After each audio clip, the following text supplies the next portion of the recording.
درود بر شما وطنان گرامی، مشیری هستم بهرام، در خدمت شما برنامه سرزمین جاوید رو اجرا میکنم. امروز روز دوشنبه است، 9 از ماه جولای سال 2007 میلادی. در روزهای دوشنبه از ساعت 12 تا 1 بعد از ظهر به وقت محلی لس آنجلس در باب مغالطات صحبت میکنیم. حکمت دروغین. عرض کردم خدمت شما که بی اندازه این موضوع مهم هست، بسیار بسیار اهمیت دارد. این درک این مغالطات و بنیانگذاری منطق که توسط ارسطو شد، حکیم یونان، سبب پیدایش علوم شد، سبب گسترش معرفت شد. تا روزگاری که مغلطه حاکم هست چیزی تولید نخواهد شد جز دروغ. اجازه فرمایید یک غزل از استاد سخن سعدی بزرگ برای شما بخوانم و بعد بپردازیم به پاره مطالب. خبر از عشق ندارد یا خبر از عشق ندارد که ندارد یاری، دل نخوانند که صیدش نکند دلداری. جان به دیدار تو یک روز فدا خواهم کرد، تا دگر بر نکنم دیده به هر دیداری. یعلم الله که من از دست غمت جان نبرم، تو به از من بتر از من بکشی بسیاری. غم عشق آمد و غمهای دیگر پاک ببرد، سوزنی باید که از پای در آرد خاری. می حرام است ولیکن تو بدین نرگس مست، نگذاری که ز پیشت برود هوشیاری. می روی خرم و خندان و نگه می نکنی، که نگه می کند از هر طرفت غمخواری. خبرت هست که خلقی ز غمت بی خبرند، حال افتاده نداند که نیفتد باری. سرو آزاد به بالای تو می ماند راست، لیکنش با تو میسر نشود رفتاری. می نماید که سر عربده دارد چشمت مست، خوابش نبرد تا نکند آزاری.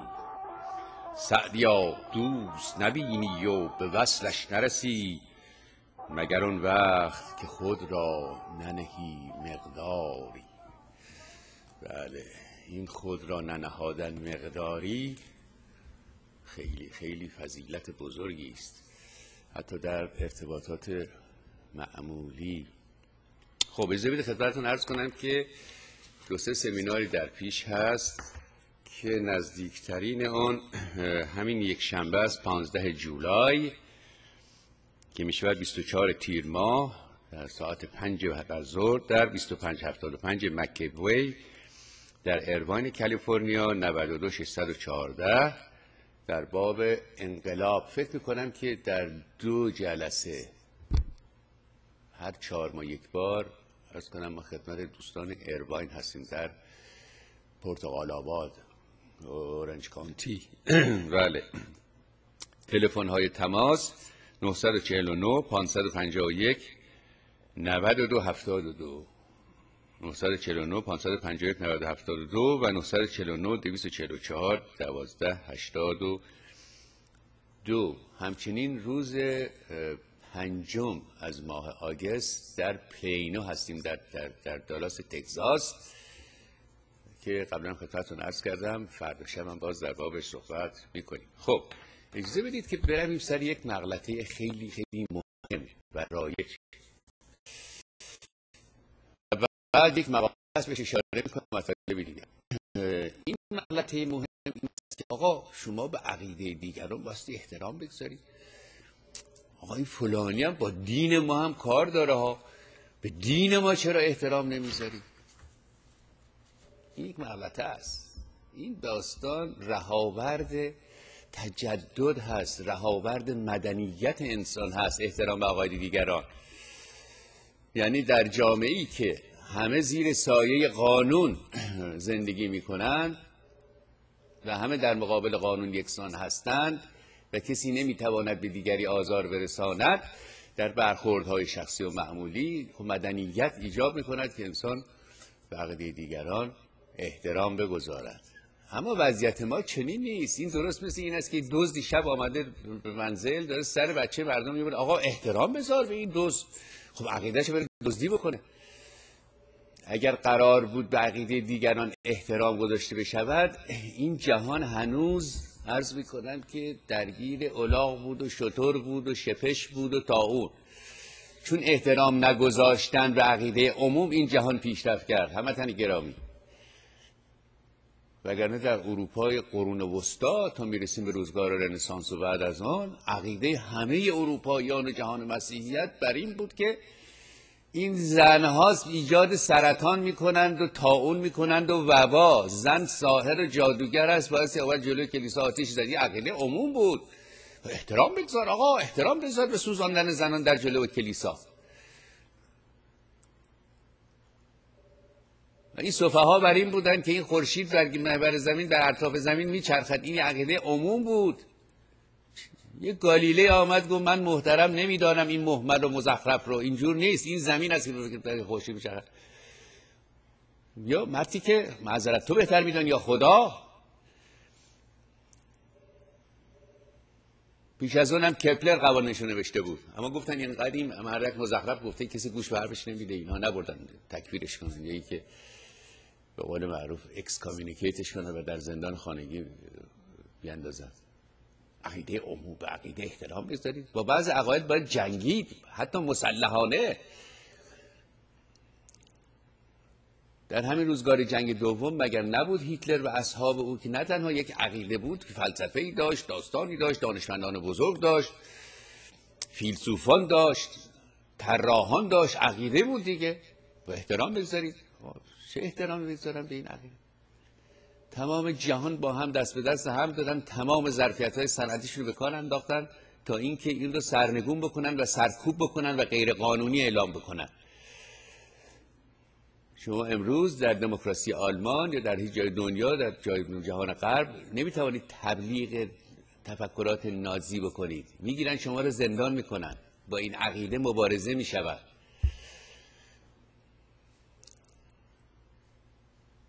توده‌ایایی بودن آمدن مملکت ما، عرض کنم که از جانب روس‌ها اونجا مأمور بودن در روسیه کمونیستی که کارهایی بکنن. احترام بذارم من به این عقیده که عقیدهشون این بود که البته خیلی هم فلسفه محکمی داشتن و میگفتن فرچیز ما علمیست، از جانب آقای مارکس آمدیم و انگلس و اینها میخواهیم عرض کنم که خوشبختی برای محرومان جهان و رنجبران و زحمتکشان بیاوریم. اما این کشورم بایستی جزء همین جهان مرز نمیخواد، مرزی لازم نیست که عمو استالین هست و همه جا هم میشه جزء تشکیلات عمو استالین، به خصوص خاورمیانه و اینها. این هم عقیده بود. حالا مشکل ما اینها نیست، مشکل ما اسلام عزیز هست. هموطنان فکر نکنید بنده بیدین هستم و نمیدونم از سرزمین کفار آمدم. نه آقا، ما روزه حسین نشستیم و از بچگی توی غذای بزرگ شدیم. عرض کردم بارا خدمتتون، ما نشستیم متعلی میگفتیم از اینجور چیزها. چون اینها مزاحم ما دیگه نبودن، اینها یک زینتی بودن در روح اندیشه ایرانی برای گسترش معنویت. همین داستان نمیدونم کربلا و مراسی، به خصوص مرسی محتشم کاشانی، همیشه زیباست. اما امروز اینها چماق شده است به سر ایرانی و عرض میکنم مایه بدبختی و نکبت شد. حسین امروز دیگر اون حسین تشنه لب مظلوم کربلا نیست. این ابزار تبلیغات آخوند برای نگه داشتن قدرت در دست آخوند و سرکوب ملت ایران به کار میری. داشت در داستان کربلا، داستان اصغر و کلثوم و نمیدونم باقر و اینا همه.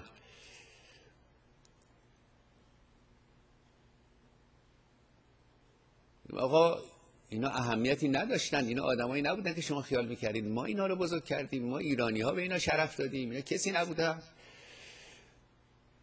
ما برای اینا گنبد و بارگاه و طلا و اینها از رنج ملت ما بود است که اینا تشکیلات و پسبند و بساط کردن. اینا پدران اینا برید در گورستان بقیع اونجا اینا رو زیر خاک کردن و یه سنگ قبر هم اجازه نمیدن روشون بندازن.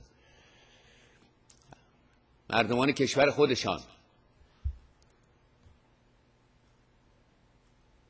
و بعد که خدمت شما نه ذوق بهشت دارم نه خوف جهنم. جهنم اونجاست که آزادی نیست، جهنم اونجاست که عدالت اجتماعی نیست، جهنم اونجاست که استبداد هست، بهشت اونجاست که آزادی هست. تا اونجایی که به اسلام عزیز مربوط است، آقا گفت آفتاب آمد دلیل آفتاب، گر دلیلت باید از او رو متاب، یا از وی رو متاب.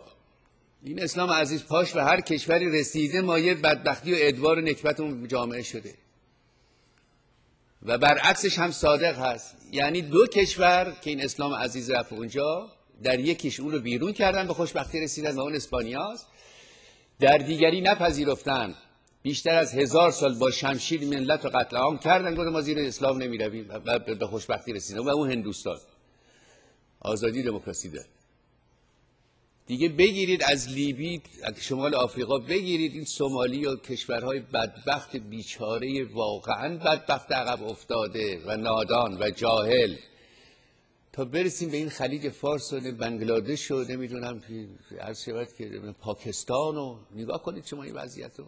این بدبختیش زیر سر اسلام عزیز. من مشکل دارم با این اسلام عزیز. یک کسی بیاد به من جواب بده آقا من گمراه هستم، آقا بیاید ما راهنمایی کنید. آقایان آیات بزرگ در این قم نشستن، این طلبه ها، این حضرت رهبر و اون آقای منتظری، بیان آقا جواب بدن. آقا جان به شما جواب بدن، نه به بنده کسی نیستم. من مشکل دارم آقا، بنده عرضم این هست که به من نشان بدهید یک نفر از این بزرگان اسلام از ابتدا تا انتها که از طریق حلال نان خورده باشه و از طریق دزدی نبوده باشه و مال ملت و غنیمت. یکی رو نشان بدین آقا. اون که تو شکم عمر میرفت، اون تو شکم ابوبکر رفت، اون تو شکم علی و فرزندانش رفت و عثمان و غیره اموال دزدی بوده. اگر دزدی نبوده چه بوده؟ شما بهش میگید غنیمت بوده. خیلی خوب، حمله کردن ریختن سر بابای اساس منزلش که بردن، ابوبکر خورده، علی خورده، وقتی هم زیاد آوردن نشستن دزدا و هم تقسیم کردن. غیر از این هست؟ بفرمایید آقا ببینیم چی بوده، راه طریق زندگی اینا چه بوده، از چه راهی زندگی میکردن؟ بازرگانی داشتن، کشاورزی میکردن، چی کار میکردن اینا جز دزدی؟ کاری نداشت آقا. الله گفته برید دزدی میشد غنیمت. دیگه عملی زشتر از دزدی و گرفتن اموال مردم هست؟ حرامتر از مال دیگری رو خوردن آیا وجود داره در دنیا، در جهان انسانیت؟ بفرمایید ببینیم اینا از چه طریقی زندگی میکردن؟ در بیت المال چه مالی بود؟ از کجا می آمد؟ غیر از این که مال بیچاره مردم محروم شکست خورده بود که اینا میگرفتن بی انصافا میدزدیدن، میخوردن، تقسیم میکردن، میگفتن برای ما حلال است، چون کفار بودن اموالشون رو گرفتیم.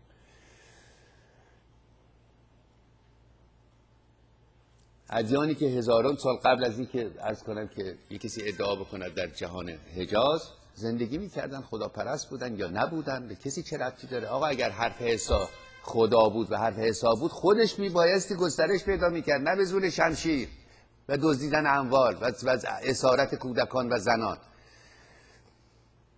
کسروی میگوید مشکل ما از اونجا شد که استخوان دشمنانمون را محترم داشتیم و پرستیدیم. درد من عزیزان، من درد وطن دارم و درد مردم وطن. ممکنه من هرگز به ایرانم بر نگردم، اما دردش هست.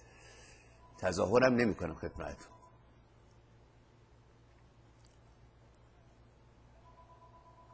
نشون بدید آقا این عمر، این علی نانی که تو شکمش میرفته و نشان بچه‌اش از کجا می آمده، حقوقش از کجا می گرفته؟ اون عثمان و اون تشکیلات بقیه عربان اصحاب رسول، عبدالرحمن ابن عوف و سعد ابن ابی وقاص و خالد ابن ولید، که اینها نان نداشتن بخورن در مدینه، انقدر علف میخوردن که مثل بز علف ازشون دفع میشد به قول سعد. بعد خالد ابن ولید از کجا آورد 12,000 سکه طلا داد به عرض میکنم شاعر به عنوان صله؟ جز این که اموال دزدی بود و غارتی بود. خود همین سعد ابن ابی وقاص در این عرض میکنم تاریخ واقعی میگوید که سعد گفت ما انقدر گرسنه بودیم و علف خورده بودیم در مدینه، چون اینا مردمانی بودن فراری مدینه، اینا مدنیان اینا راه نمیدادن، اهل یثرب علف میخوردن. تا بعد تصمیم گرفتن الله بگه برن سر گردنه رو بگیرن، اموال کاروانیان رو بدزدن. اینا راهزن بودن، به نام الله راهزنی میکردن. میگوید علف میخوردیم که مثل بز علف از ما میرفت. همین سعد از ایران که برگشته کاخی ساخته که عمر گفته شکوه این کاخ به حدی است که دیگه بینندگانش بیشتر از بینندگان کعبه هستن، زده خرابش کرد. این سعد از کجا آورد؟ این بزرگترین اصحاب رسول که منجی جان او بوده است در جنگ احد، که گفت یا سعد فداک ابی و امی، این سعد پدر و مادرم به فدای تو. یکی از دزدان راهزنان بزرگ نبود؟ اموالش از کجا آورده بود؟ البته دنیای قدیم به همین وجه بود، اما نه به نام خدا و به نام دین. چنگیز خانی می آمد، نمیدونم اسکندری می آمد، آتیلایی می آمد، اموال مردم می گرفتن، قانون جنگ هم رکس می گرفت، می دزدید، اما نه به نام الله. خداوند فرموده شما بدزدین بین خودتون تقسیم کنید، 1/5 به من بدهید. الله دزد. این من با اینا مشکل دارم، هموطنان من مشکل دارم عزیزم. من با این داستان شما بیایید آقا یه کسی بیاد به شما جواب بده اینا از چه طریق زندگی میکردن؟ این چیزی که در بیت المال بود از کجا آمده بود؟ کجا رفت؟ خزائن مدائن دزدیدن اینها. بعد ما نشستیم دلا میشویم به قول کسروی در مقابل بازماندگان اینها. این توهین به من ایرانیه. حس ننگ میکنم من شخصا بهرام مشیری که اینجا هستم که به اینا احترام کنم.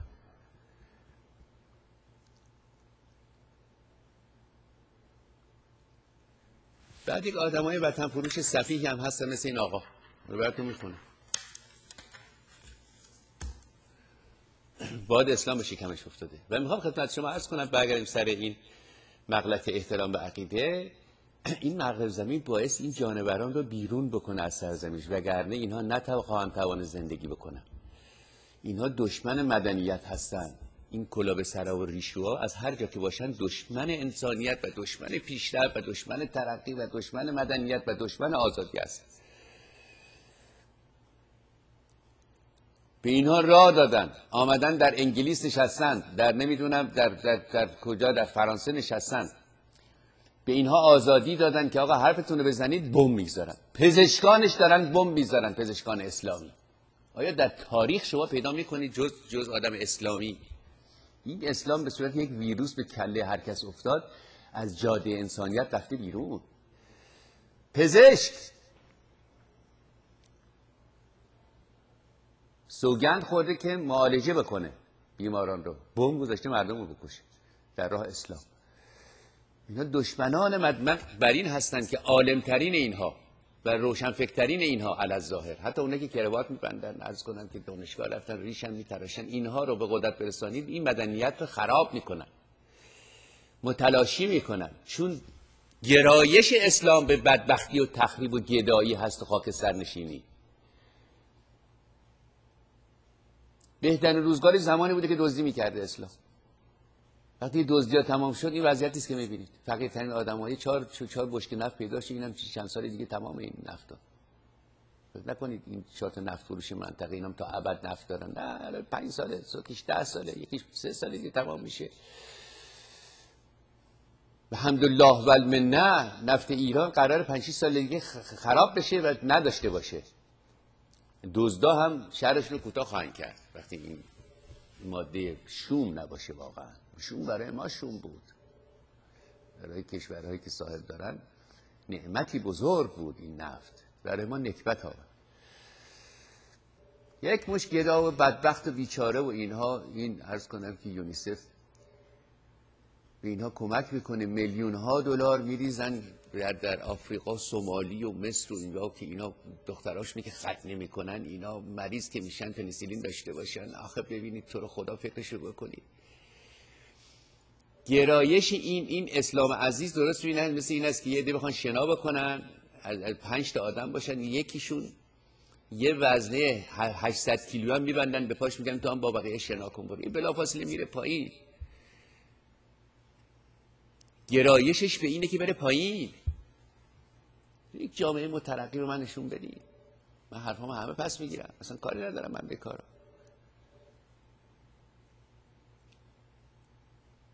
شما نگاه بکنید این 4 تا آخوند نکبتی که اومدن مملکت ما رو گرفتن، نشستن اونجا نشستن، سعیشون بر اینه که بمب اتم بسازن. مردم دوچرخه ندارن.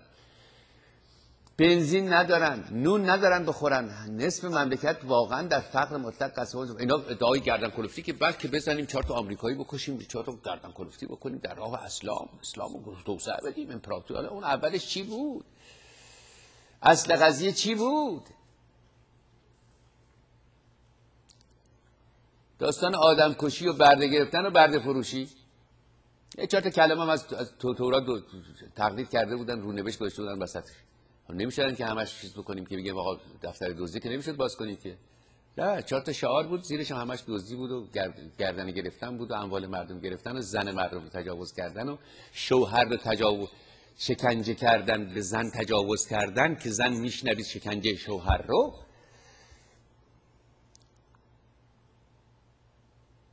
به نام الله فرموده بفرما پیدا کن پرتقال فروش رو. کدوم الله کو؟ داستان کی دید، کی شنید، چی داستان چی میگی؟ نه، الله گفته که من زن اینو بابا رو باید بگیرم، ترتیباتشو بدم، شوهرم سر ببرم. این الله دیشب خودش به من گفت، اومده بود، فرستاده بود. میشد حرف. به خاطر این نمیپذیرفتن اعراب، نمیپذیرفتن بیچارا. تا موضوع دزدی اومد، دزدا جمع شد. دزد که جمع شد، شمشیر آمد و زور زیاد شد. حالا یا میخوره سرت میبریم، اینم شد داستان. اگر خدایی باشه یک کلام بگه، اون چنون اون کلام دارای جاذبه است که ظرف 10 دقیقه همه جهان مات خواهند شد. نه اینکه زور سمه و قمه سعد ابن ابی وقاص و خالد جنایتکار اینها که بریم مردم رو بکشی، از گردنه بندازی پایین و بسوزونی که این رو قبول کن باشه، از اون بود. اجازه بدید که پورنگ عزیز برای شما یک موسیقی پخش بکنن و بعد من برمیگردم این مقاله‌ای که در شرق هست نگاهی میکنیم، بعد ببینیم که این اعراب شکنجه کردن رو از ایرانی‌ها مختن، اون گونه که این مردک گفته است. امیدوارم که نویسنده مقاله به قدر کافی مزد گرفته باشه، وطنش رو مفت نفروخته باشه. آقا وطن رو میفروشید مفت نفروش، اقلا به یک کوپن و به $10 پول نفروش، گرون بفروش. وطن رو بفروش.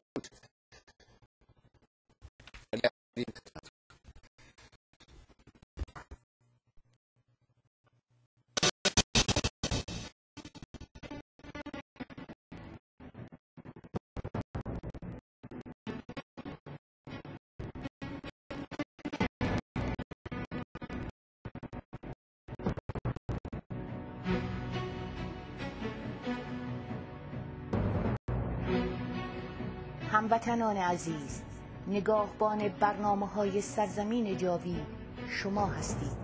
این مجموعه فرهنگی را به طور مستمر یاری دهید.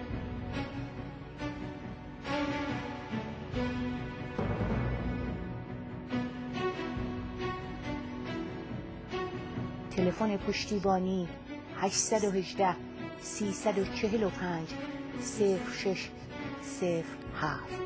سپاسگزاریم.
ای پریشان طره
بنوشندت که جامی یا ببوسندت که یاری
یکی از آوازهای جاویدان ایرج هست در چهارگاه. این همون چهارگاهی است که خدمتتون عرض کردم نخستین باری خانم هستی ظاهر شد در صحنه موسیقی ایران. آهنگی بود از پرویز یاحقی در چهارگاه که خدمتتون عرض کردم و بعد که ترانه تمام شد ایرج این آواز رو خواند که شنیدید با ویولون زنده یاد و زنده نام استاد پرویز یاحقی. یک هنرمند کم نظیر و بی نظیری بود پرویز یاحقی. خب اجازه بدید من اینو بخوانم برمیگردیم ببینیم چه میگوید این مرد. گویا یک آقایی اسم منحوسش رو دوست عزیزم فرید به من گفت و بعدم این رو برای من فرستاد. هرچه گشتم در روزنامه شرق من پیدا نکردم. ببینید حیثیت روزنامه به اخباری نیست که بینویسه، حیثیت یک نشریه به مقالات تحقیقی است که وارد میشه. یعنی شما همین مجله تایم که مهمترینه، یکی از مهمترین نشریات عالم هست و همه جهان اقرار دارن به بزرگی تایم و صحت مطالبش، یک مقاله است. تایم رو بگیرید ورق بزنید همه تبلیغات هست، یک مقاله علمی اونجاست که مقاله است. این آقای مدیر نمیدونم شرق، این مرد نادان بایستی بداند که حیثیتی کسب نخواهد کرد با این نوشته ها. هر سفیهی مقاله می نویسد که آدم چاپ نمی کنه که. البته اینا عرض کنم که میدانید که چه هستن، حالا درد استبداد اسلامی به شکم این هاست. خب خیلی خب، گویا این آقا برداشته نفی ایران باستان کرده، دروغ ها بسته به پادشاهان ایران، دروغ ها بسته به مدنیت ایران، مردم شرافتمند ایران که درود بر آنها باد. عرض میکنم خدمتتون این مطلب رو اشاره کردم که یه اخگری در دل ما ایرانیان بود که علی رغم همه این طوفان ها اون نمرد و اون چیزی که ما رو نگه داشت. اینها شعار نیست، اینها عرض میکنم که گرایش های نمیدونم رادیکال وطن پرستی اینا نیست، اینا حقایقی است آقا در باب ما ایرانیان. خب بعد میگوید که تمدن غنی ایران باستان را کسی نمیتواند انکار کند. اون مطلب نه در مورد تمدن ایران که درباره روحیه شوونیستی است که در پیش از این از ستایش پادشاهان و فلان. در تاریخ تمدن آمده است نقص بزرگی که بر خلق و خوی کوروش لکه واگذاشته اون بود که گاه بی حساب قساوت و بیرحمی داشته است. در جای دیگر داریوش چون پس از محاصره طولانی بر شهر بابل دستیار فرمودند که 3000 نفر از بزرگان اون را به دار بیاویزند. در صفحه 402 شرح مبسوطی از مجازات‌های وحشیانه ایرانی‌ها آمده است. در صفحات متعاقب نیز ویلدوراند به کرات از وحشیگری پنهان در بعض قوانین ایرانیان سخن گفته است. بله آقا. در کتاب بین النهرین باستان نوشته داناردو آمده داریوش پس از تسلط در دوباره بر بابل یکی از اشراف بابلی را این گونه مجاز بینی و گوشه و زبانش را برید، چشمهایش را درآورد و سپس زنده به سلابه‌اش کشید و آویزان کرد. در کتاب امپراتوری اسلامی نوشته فیلیس گرزین آمده خلفای عباسی عناصر دیگر ایرانی در روش حکومتی ایران وام گرفته بودند، از جمله حضور همیشگی میرغضب تا گردن هر ملاقات کننده را که خاطر خلیفه را کردن میکرد بزند. عباسیان همچنین برای نخستین بار در تاریخ عرب اعمال شکنجه زندانیان را از ایرانیان اخذ و معمول داشتند و چنین هست. بله جدی میفرمایید؟ اعراب شکنجه را از ایرانیان آموختند. خب پس اجازه فرمایید برویم سراغ تاریخ. این وطن فروشان عرض میکنند که دانسته به میدان آمدن، تشکیلات تبلیغات این رژیم منحوس بزرگترین بازوش بازوی تبلیغات، از بام تا شام نان اسلام به مردم میدهد بخورن. نان ندارن مردم بیچاره ایران، اما اسلام الحمدلله دارن میخورن. از بام تا شام دستگاه تبلیغاتش در داخل و خارج پراکنده است. اینها را هم جز اونها بدانید هموطنان. یه آدمی مثل این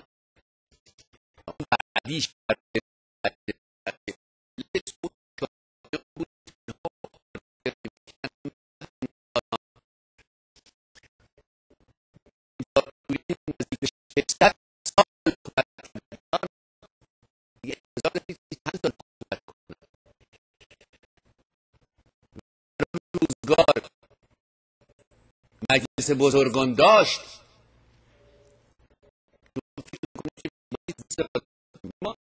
و هر صورت یک حکومتی یک روزی دچار ضعف میشه، به خصوص ایران کشور ما که زورخانه بوده. علت سقوطش این نبوده است که چون فرنگی آب بود سقوط کرد.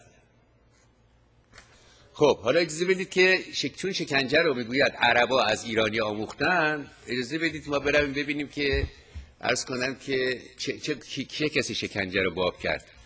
خب من میخونم از تاریخ طبری 232 صفحه 232. این البته این چاپ سجلیش هست، چون یه چاپ 5 جلدی داریم که بعضی هموطنان گرفتن از سرزمین جاوید. این قدیم ترشه، همون چاپه، فرقی نمیکنه، منتها 3 جلدی چاپ شده. اون بخشای نخستین اول و دوم نداره. خیلی خوب. بله اینجا جایی است که رفتن خیبر رو بگیرن. حالا میخوام شکنجه نشون رو بدم که عرض میکنم خلفای عباسی شکنجه رو از کی آموختن و آخوندهای خودمان شکنجه رو از کی آموختن. بله میگوید پس علی کنانه را اسیر کرد و به دست بلال سوی پیغمبر فرستاد. پیغمبر چون صفیه را بدید خوش آمدش، ردای خیش بر سر او افکند و از پس خیش برنشاند. قانون کرده بودن که این مؤمن از زن هر کسی خوشش می آمد باید طلاق میداد به خدمت آقا. والا به جان همتون، به جان همه نیکان عالم قسم، اگر به من بهرام مشیری بگن تو 20,000 سال عمر میکنی، اما در این 20,000 سال ممکنه نیم ثانیه یک چیزی به نام جبرئیل از آسمون بیاد، من از خوف این جبرئیل و عظمت خداوندی همینجوری می نشینم منتظر، دیگه دنبال زن مردم نمیافتم هر دم. خب خوشش آمد، ردا را انداخت روش و کنانه که شوی او بود باز بداشت. حالا این عرض میکنم که جنایت هولناک رو من میخوام برای شما بخوانم. این کتاب تاریخ من ننوشتم، آقای متعصب نادان که از ایران زنگ میزنی، من که اینا رو ننوشتم. تو برو یک کاری کن، اینا رو نفی بکن و ثابت کن اینها دروغ است. نه بهرام مشیری که نشسته میخوانه، اینا رو جمهوری اسلامی چاپ کرده عزیزم. تا کی نادانی؟ زنگ میزنی تهدید میکنی؟ خب حالا کنانه رو گرفتن، چون خوشش آمده میخواد شوهرشو بکشه که ترتیب لا اله الا الله چی بگه. خیلی خوب. و کنانه که شوی او باز داشت اندر میان اسیران، و چون علی هر 3 حصار بگشاد، مردمان حصار 4 و 5 به زینهار آمدند و زینهار خواستند بر آن که از اونجا به شام روند و خواسته اونجا دست باز بدارن. رفتن اموال مردم بگیرن دیگه، کاری نداشتن خیبریا به اینها. 3 روز راه بوده تا مدینه. شنیده بودن که پول لنگا حمله کنیم، زناشونو بگیریم به نام الله. خب همچنان که با مردان بنی نظیر کردن، یکی اینا رو همین بلا روزشون آورده بودن. پیغمبر ایشون را اجابت کرد و برفتن و حصار 6 و 7 بماند و آن استوارتر بود و خواسته بدو اندر بیشتر بود. خیلی خوب اینجا شو. حالا میگن که به علی گفت برو ببین گنجمنج کجاست. بله. پس مردی بیامد و بر کنانت ابن ابوالحقیق غمز کرد و گفت این داند که گنج بنی نظیر کجا نهاده است. بنی نظیر آدمای دیگه، یکی قبیله دیگری بود. پس این کنانه که زنش صفیه اسمش بود. یه کسی آمده گفته آقا این میدونه گنج کجاست، گنج بنظیر، این کیه؟ زنش و همسر زندگیش رو علی اسیر کرده، پسر ابو طالب داده. خوندید که چه کردن؟ هواشون که انداختن روش و نشوندنش پشت خودش. زن شوهردار رو گرفته بدون هیچ گناهی، ریختن سرش، بازداشت زندگیشو میکرده، این بی انصاف ها ریختن سرش، زنش ازش جدا کردن. حالا اومده میگن گنجم بلده کجاست. بعد نشونتون میدن شکنجه رو کی یادی کی داد. و گفت این داند که گنج بنی نظیر کجا نهاده است. پیغمبر او را بخوان، او منکر شد و هرچه گفتن مقر نیامد، چون چیزی نداشت که مقر بیاد. خب حالا تصمیم میگیری که خب این که زنش من نمیتونم بگیرم که، باید یه جوری بکشمش که بتونم زنشو بگیرم. الله گفته اینا میخواید معیار انسانیت قرار بگیره. مثلا این چی اسمش؟ جز جنایت فجیع عنیف چیزی هست؟ تو که قراره بری الله بهت حوری 80 متری بده و پسر ابو طالب بهت نمیدونم ملاقه بده بخوری، به موهومات دل خودت خوش کردی و جنایات. این تاریخشه، این داستانشه. خب مقر نیامد، گفت من چیزی ندارم آقا، زنشم حالا گرفتن. پس به روان پدرش سوگند دادند. پس مرد دیگری از آن اسیران جهودان بیامد. همه جای این تاریخ اسلامی هم یهود رو نوشتن جهود، به اهانت. به ما هم گفتن گبر، به مانویان گفتن زندیق. این رسم اسلام بوده، برچسب زدن و نابود کردن. بله، اون اسیران جهودان بیامد و بر وی قمص کرد و گفت اینجا بر در این حصار یکی ویرانه هست. من کنانه را دیدمی هر روز بامداد که برگرد اون ویرانه همی گشتی. پیغمبر او را بخواند و بپرسید، او مقر نیامد. گفت آقا شنیدم که تو میری صبح اونجا میگردی، حتما گنج اونجاست. گفت والا به خود ما گنج نداره، به جان خود، به جان الله، به جان یهوه من گنجی ندارم. حالا زنش هم گرفته، آقا زنده سالم، همسرش ازش جدا کرد، هیچ گناهی هم نکرده جزی که اونجا زندگی میکرده بیچاره. میخوام اینو مخصوصا میخوام خدمتتون یه بار دیگه میره خواندم، بارها هم خواهند خوند که نشان بدیم جنایت از کجا شروع شده و چه کسی جنایت رو و دزدی رو و عرض میکنم که این داستانا رو آغاز کرده. خب بله، اون موقع پیغمبر گفت اگر این ویرانه بکنم و اون گنج بیابم تو را بکشم. مثل که ارث پدرش میخواد از مردم. کنانه گفت رواست. پس اون ویرانه ها بکندند و از اونجا لختی بیافتند. حالا معلوم نیست اینی که پیدا کردن اصلا گنج نبوده، لختی، یه تیکه، یه سکه، دو سکه جا پیدا کرد. پیغمبر از اون خواسته های دیگر طلب کرد، او مقر نیامد. خب حالا بهانه گرفته از زنه خوشش اومده، میخواد اینو یه جوری سربنیست کنه. هیچ هم بعید نیست دو تا سکه مکه انداختن خودشون اونجا، گفتن بگی اینو پیدا کنیم که بکشیمش. آقا زنش خوشگله، نمیشه زن خوشگلش ول کرد که، زیباست زنه، حق ماست.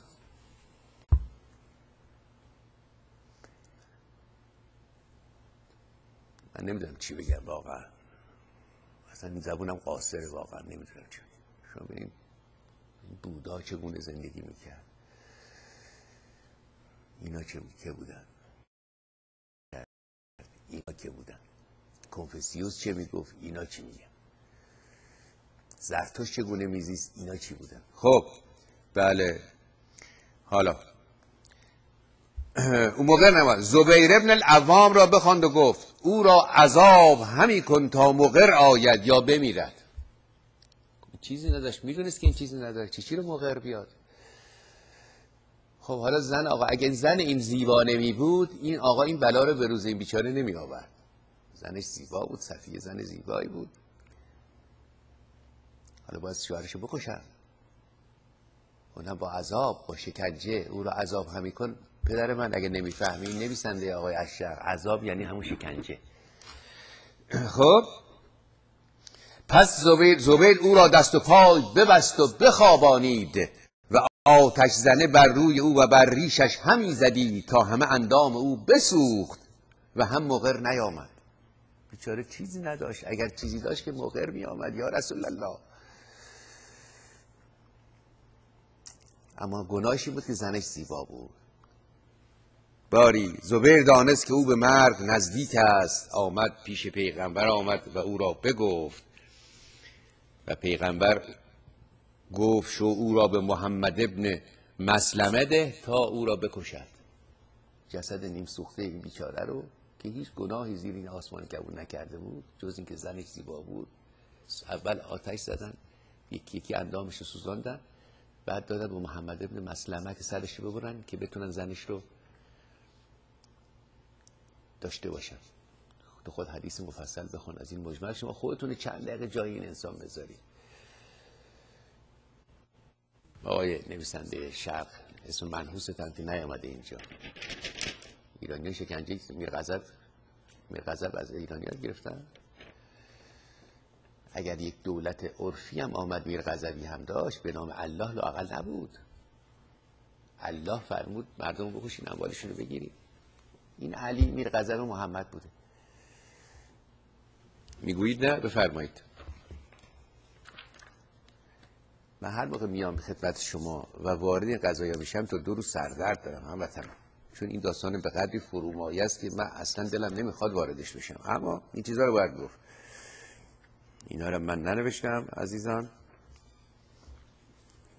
خب این داستان بنی قریظه. بله حالا بنی قریظه هم عرض میشه گرفتن، 2 بارم خوندم، بازم باید بخونیم. اساسا آیین بهایی از کجا به وجود آمد؟ از این بنی قریظه.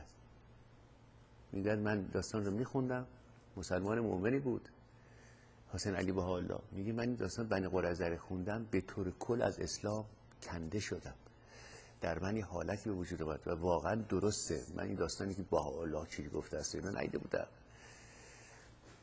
اما خود من که 13-14 سالم بود رسیدم به این، هم معلوم شد که علی فتوتی نداشته، یک آدم جنایتکار بوده، جلاد محمد بوده، همین که داستان تمام دروغ بوده.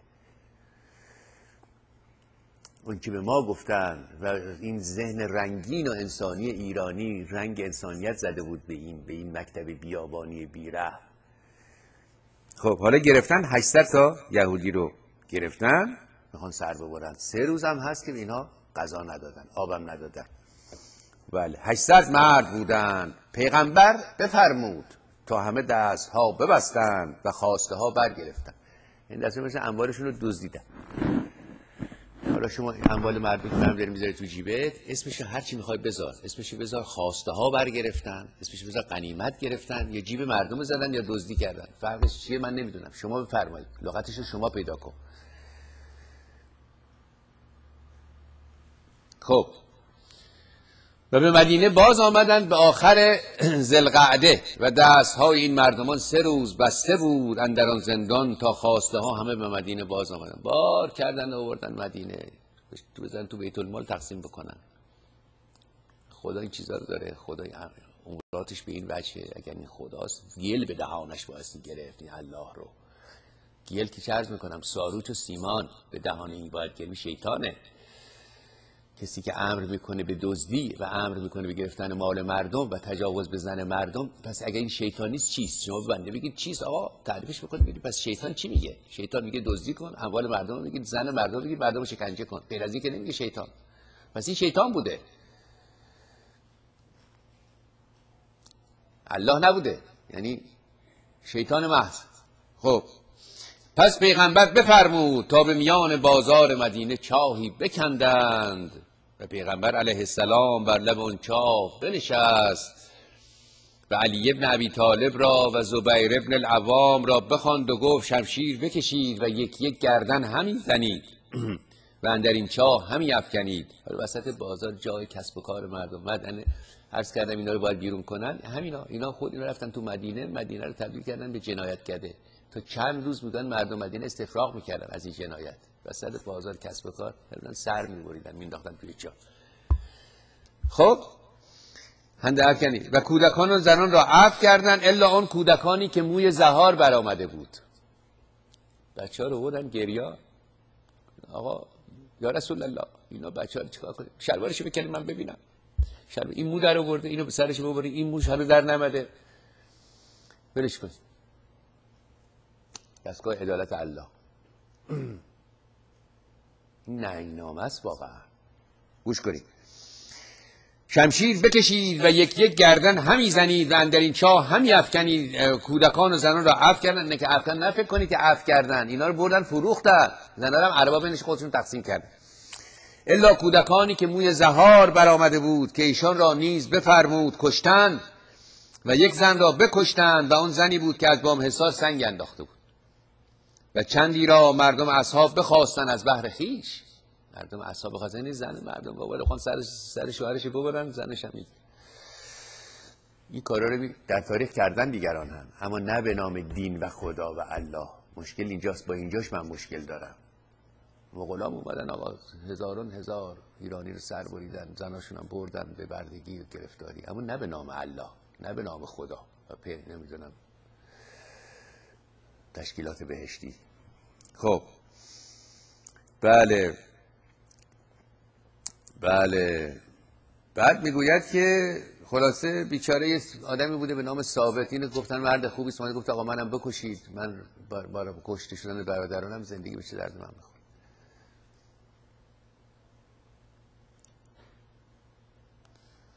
پس خواسته جهودان قسمت کردند و خمس آن همه پیغمبر برگرفت و کنیزکی دیگر، یعنی طمعش تمام نمیشد، یه زن دیگر رو برداشت.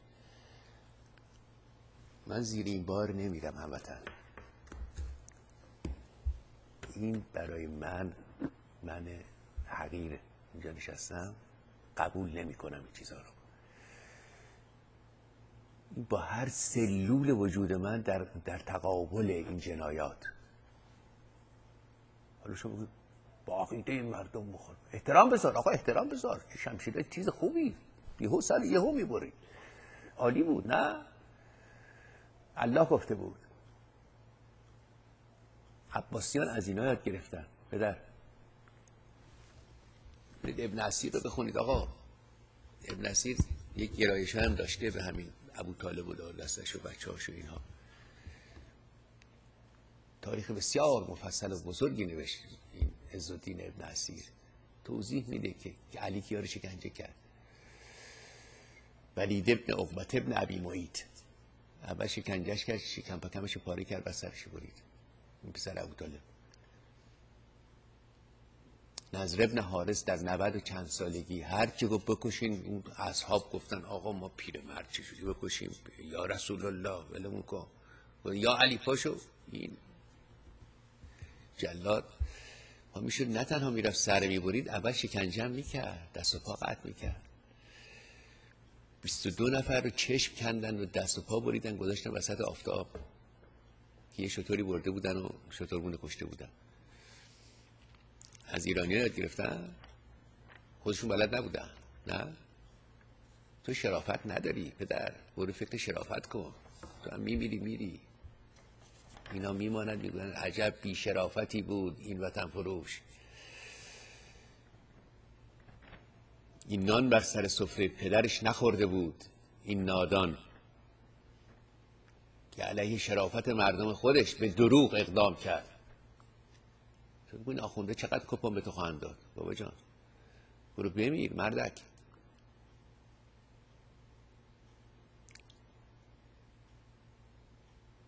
شما تاریخ ویلدورانت هم نگاه بکنی که نکردی، 1000 فضیلت ایرانی در اونجا هست. وقتی کشیدی بیرون که فلان محمل به کی گفته اونجا نوشته فلان. خدا را شکر مردم ایران زنده هستن. ببینید چه کردن با این. همونطور که فکر می‌کردم مطلب هفته گذشته، هفته پیش با واکنش شدید پان ایرانیستای محترم. نه آقا پان ایرانیست محترم چیه؟ مردم وطنشون دوست دارن. پان ایرانیست لیبل میزنی که بگی اینا یه گروهن، حزب و کالت هستن. پان ایرانیستای محترم مردم ایران هستن. اینها پان ایرانیستای محترم روبرو شد که مرا به مجموعی از القاب مفتخر ساختن. درست تو رو مفتخر ساختن. اگه بهت گفتن پوفیوز درست گفتن، حقت بوده. اما حالا پیش از هفته قبل بله معتقدم که بخشی از این روحیه ستایش از ایران باستان و پادشاهان از نوعی نژاد پرستی پنهان ریشه گرفته.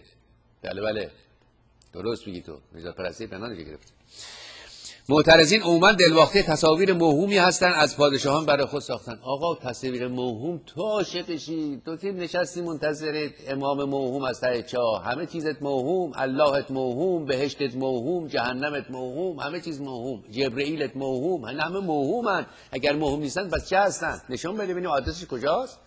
ما آدرس این شاهان ایران به شما نشون بدیم که بود؟ پدرش که بود؟ در چه تاریخی میزیست؟ رفتارش چه بود؟ خوبی‌هاش چه بود؟ نقص‌هاش چه بود؟ نشون بده ببینیم این بهشتت که منتظرشی در کجاست؟ آدرسش آقا؟ این جبریل کجا زندگی میکنه؟ رفت به خوابش برد؟ پشماش ریخت؟ نه؟ جبرئیل. خب او میقاقیل چه فرقی میکنه؟ وقتی مهمل میگی بگو هر چی میخواد بگو.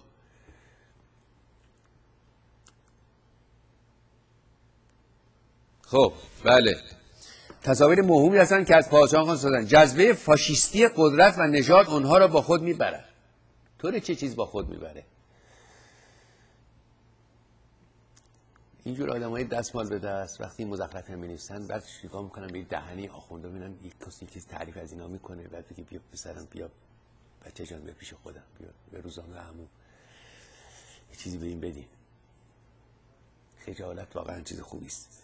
بله و خود میگه بله و عشقشان به تمدن بیشتر به یک بهانه شبیه است.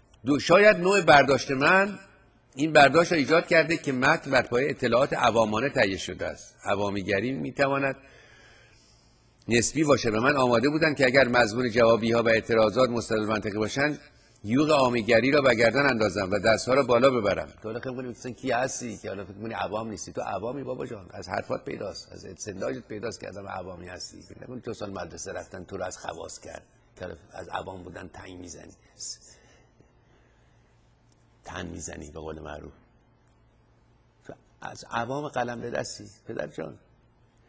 خب اما عموما پاسخها مملو بود از ستایش مبالغه آمیز از شاهان باستان و شکوه اهورایی و نژاد پاک آریایی و غرور تاریخی و از این گونه موارد. شاید بیش از 100 بیت از اشعار بی‌نظیر فردوسی برایم ایمیل شد تا پند بگیرم و شکوه باستان ایران را گردن بگیرم. البته در کنار این 100 بیت هزاران بیت دشنام و ناسزا نیز عاید من شد. نوش جانت باد.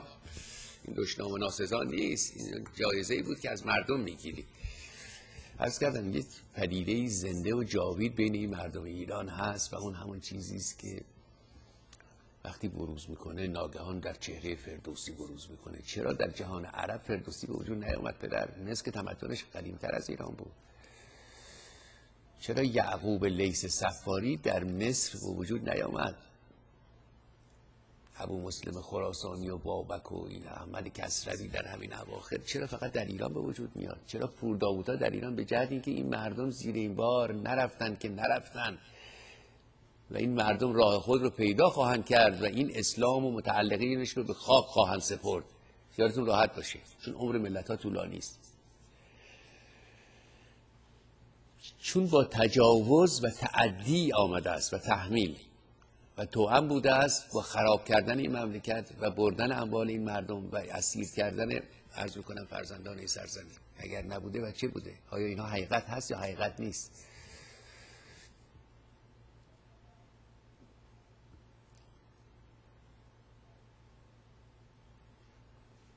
بله این مشکلات ماست. اون مردک هم نوشته بود فرصت نکردم درست بخوام یک مهملاتی در باب اشکانیان نوشته بود. اینها می‌خواست نشون بدهد که چون اشکانیان بیدین بودن یعنی ما درد دین داریم، دین ما رو به خوشبختی میرسونه، سعادت این جهان و آن جهان رو دین تعیین میکنه. آقا نگاه کنید به تاریخ ببینیم این که با همش باعث بدبختی و نکبت بوده. جهنم این زمان موهوم اون، جهنم این دنیا موهوم اون جهان.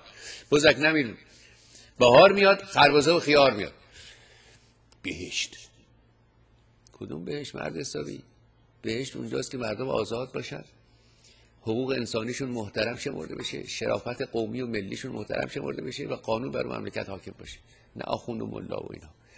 بهشت حوری های 70 متری باکره خجالت آور واقعا. همه چیزش فرومایه است. یک چیزی که حاکی از فرزانگی باشه و راه به روشنی من ندیدم. این است که چون مجبور هستم، متاسفانه مجبور هستم با این فرومایگی ها بسازم، به جهتی که در خدمت شما هستن سرم خیلی درد میگیره، پناه میارم به شاهنامه فردوسی 2-3 بیتی.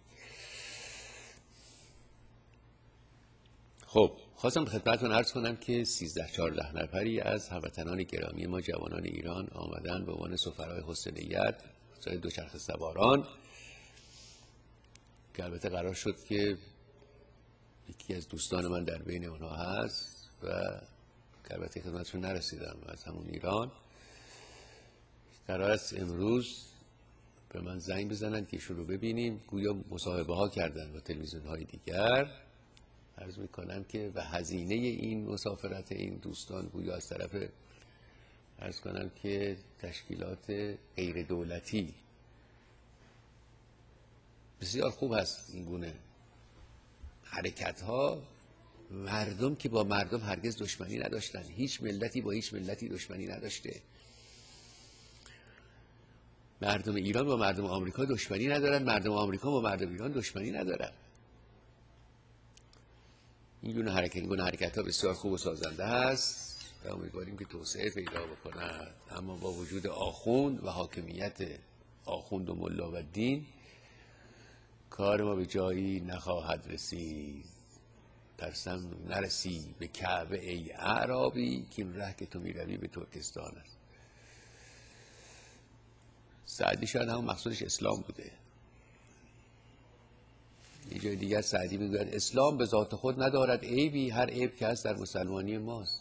پس نشون میده که سعدی و دیگران هم که فکر میکردن به عیوب این فکر میکردن که این حرف رو زدن. اگه فکر میکردن عیب نداره که حرفش نمیزدن. که سعدی بگرد هم جواب بده. اما تاریخ رو به یادگار بگذارد که ایها الناس آیندگان بدانید که ما هم میدانستیم که این داستان خیلی عیب داره، اما جرئت نکردیم به حقیقت بگیم آقا این پر عیب. خب وقت ما در اینجا به پایان رسید. فردا در خدمت شما خواهم بود و در باب رضا شاه و بعد از رضا شاه و شروع حکومت محمد رضا شاه پهلوی صحبت خواهیم کرد. از پورنگ گرامی بسیار سپاسگزارم. از همه هموطنانی که لطف کردن، زنگ زدن، نامه نوشتن، بسیار بسیار ممنون هستم. فردا خدمتتونم. درود بر شما. جاوید ایران زمین. زنده باد آزادی.